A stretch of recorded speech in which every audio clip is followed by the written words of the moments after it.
let's not do this thing where we completely give up on Lamar Jackson against good teams. Like, do I think he has some things that hold him back? Yeah, I've been telling you about him for 2 years. Do I think he's gotten better at some things, especially since college? Absolutely. Do I think they've put him in better situations? At times. But let's not say, okay, he was bad against the Chiefs. He was bad against the Steelers. Let's be done with him. And let's not do that. Let's not do that. They play the Colts this weekend. And I don't know how many of you have paid attention, but the Colts defense is legit. And it's allowed the fewest number of rushing touchdowns, second in yards per carry. They're third overall defensively, third in completion percentage. So what I'm telling you is, and this is one of my picks of the week, I believe, right? One of my picks of the week? Yes. What I'm telling you is this is another opportunity for Lamar to show growth. Right? It is. And, 2 losses against the Chiefs and the Steelers, 3 touchdowns, no rushing touchdowns, 5 turnovers, 50% completion percentage, 152 yards passing per game. Like, we have, against the 2 viable, deep playoff teams in the AFC they have faced, Lamar Jackson's failed. Doesn't mean we cancel the season. This is another incredible opportunity for him to show growth against the defense that everybody thinks has great youth, great athleticism. They can run, they can cover, they can stop the run, they can confuse him. Like, I think there's a legit shot here that the Colts might sneakily have the best defense in the AFC, even better than the Steelers. Steelers are really good. Okay, there's a conversation to be had there. Ravens have a very good defense. Which kind of leads me to, like, Phillip Rivers has to play well against a good defense. One that's going to get in his face and challenge him. And the guys that have been able to beat the Ravens defense have been able to, Ben Roethlisberger, Pat Mahomes, move around a little bit, hold the football at times a little longer, make plays. He ain't moving around much. Yeah, Ryan, go ahead. Is this so Lamar Jackson won the MVP, but even still, is he in a position where this could be considered a moral victory? Like, if he plays really well against this defense, but the Ravens still lose the game, do you almost feel good about that as a Ravens fan, or do you still want you still need to see a win here? Yeah, I think Ravens fans are they would. I think coaches would like some moral victory to it. I think fans are like, I need to see him win one of these games. Figure out a way to win a game. Right. I guess you would hope, because I guess when you look at it from this perspective, because there has been such a stark contrast and drop-off between he is so amazingly good against the average to below average teams, and then he is so incredibly bad, you'd at least hope that if he's not fumbling and throwing interceptions and turning the ball over, you'd feel a lot better that he's learned from some of his past mistakes. Mm-hmm.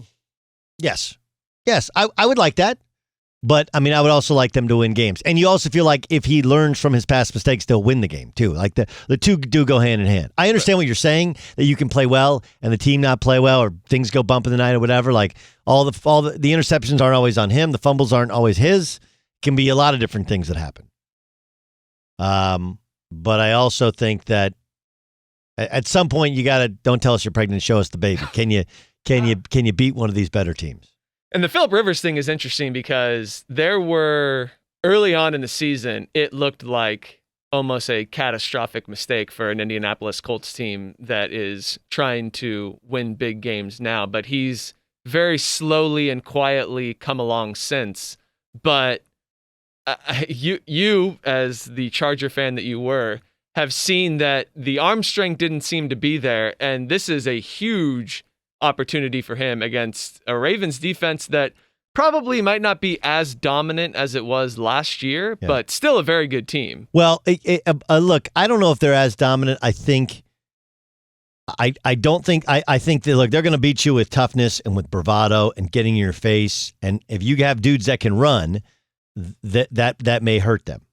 Okay, that may hurt them.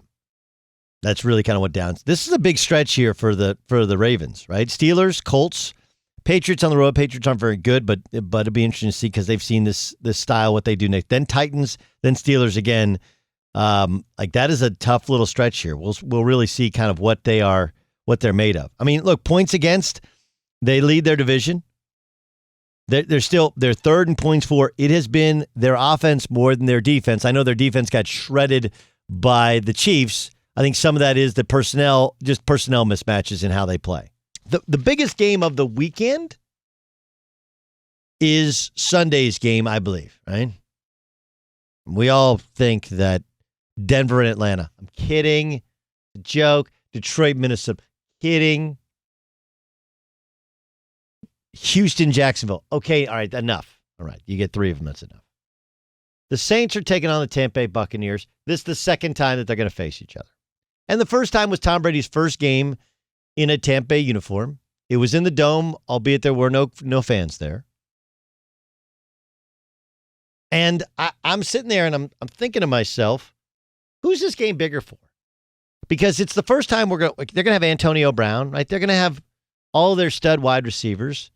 Like Tampa Bay's kind of loaded for this one. And the last time around, they didn't play that well. So common sense would tell you it's a bigger game for Tampa Bay. I think if you asked people before I started to give you something to think about, most people go like, well, Tampa lost to them last time. Tampa thinks of themselves as a Super Bowl team. They think about themselves like they're the best team in the NFC. They have 2 losses on the year. One of the losses is to a team in their division. You don't want to fall a game behind a team because you lose to them twice in your division. And if you look at Tampa, most of their wins, Carolina, Denver, Vegas, the Chargers, the Giants, those are all bad teams. And you'd be right about all of that. Like none of what you would say there would be wrong. But I think it's pretty obvious this is a bigger game for the Saints. Right? Now, the Saints are getting back. We think they're getting back Michael Thomas. He was at practice today. I believe they'll have Drew Brees, who missed a couple of days of practice with some shoulder injury. But the Saints kind of, look, they got beat by the Raiders. All right, that was Monday night, first Monday night game. It happens. They get beat by the Packers. Game wasn't as close as the final score. But they survived the Lions. Took them overtime to come back to beat the Chargers. They survived Carolina, win by 3. And they very much survived in overtime the Chicago Bears. Like there hasn't been a flex their muscles. We're one of the elite teams in the NFL. And you're not playing against the best competition. Since week 1. Tell me when they've been crazy impressive.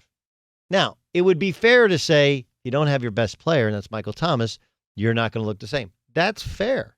And Kamara's been banged up. He's supposedly back healthy. Like all of that stuff, I'm not taking away at all from that argument. You don't have Michael Thomas, who leads the league in catches. You take him off the football field. It's going to be not the same team. Okay? The Packers aren't the same without Devontae Adams. We can go through every team. You take away their best skill position player outside of you take away their quarterback, but Drew Brees played all these games. Now you take on Tampa on the road. It's not in bad weather, but it is in open air where Brees isn't as good. And you take on a team with a tremendous, tremendous defensive line, tremendous front seven, and a team that can score points. And one that has reason to be ticked off and want to beat you. Like, to me, I kind of think this is a bigger game for the Saints. And I don't think it's crazy to say so. Like, the Saints are one of these teams where I know they've been viable playoff teams, but all right, they lost to the Rams. Yeah, but they lost at home. Yeah, they lost last year to the Vikings at home. They lost to the Vikings the year before, 3 years ago on the crazy miracle in Minneapolis. But this feels like it's their last chance with Brees. Right? I think everybody feels like it's the last chance with Brees. And man, they got to play at home if they want any shot. And the only way of playing at home if they got any shot is to win their division. And the only way they win their division is if they sweep Tampa. And you can't sweep Tampa unless you win Sunday. Brady's not young, and his arm might not be the same, but it has amazing elasticity, and he's shown the ability to win in terrible weather. Terrible weather. We don't have any proof that Drew Brees can go on the road in Green Bay, can go on the road in Philadelphia potentially, in Seattle. You know? And I told you last week, last Friday, I did a segment on two quarterbacks, win or lose, how they play in these. Lamar Jackson, what was the answer? And Drew Brees. Drew's team won, but it wasn't because of Drew. You know, he didn't kill him, but it wasn't like he was tearing him up. Didn't have Michael Thomas. I know that's different. I understand that. And Lamar Jackson, not good enough. There's some good things, but not good enough. And oh yeah, by the way, both of them have an opportunity to redeem themselves this week against good defenses, good teams. Now, I've also said this, that like if Drew's shoulder really isn't sound, I would completely be for seeing Jameis Winston this weekend. And you ask yourself, why would you do that? You know, there's no quarterback controversy with the Saints.